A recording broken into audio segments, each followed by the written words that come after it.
Here's a general overview of our floor-based lifts. On the left we have a sit-to-stand lift, on the right we have our general floor-based lift. The first thing to do is to visually inspect the lift to make sure that it's in good working order. We want to make sure that there are no missing or broken pieces. Next, we want to check the battery. You can either check how much power is in the battery based on the indicator, which could be on the remote, or it can be on other locations on the device. The easiest way is also just to check to see if there's power to the device by trying to lift and lower the boom arm. Please make sure that when you're done with the device that you do plug it back in so that it gets charged for the next person that wants to use the device.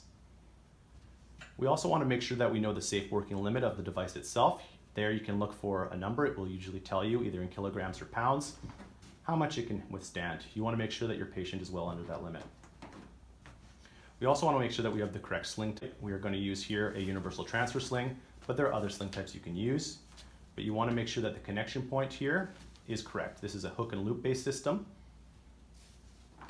On the left, we have the sit-to-stand sling, which has quite a different shape, but it also uses a hook and loop based system.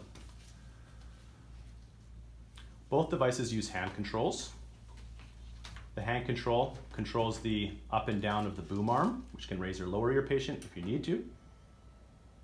And then we also have controls for the legs or the base of support, which can open or close depending on what you're trying to navigate around.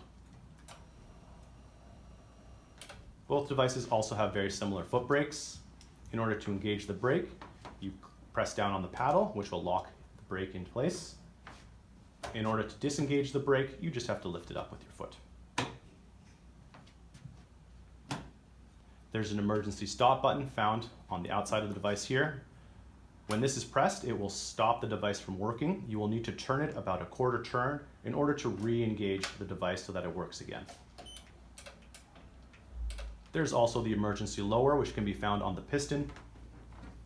By lifting this up manually, it will slowly let air out of the piston, which can lower your patient back down in an emergency, or if you run out of batteries in the device.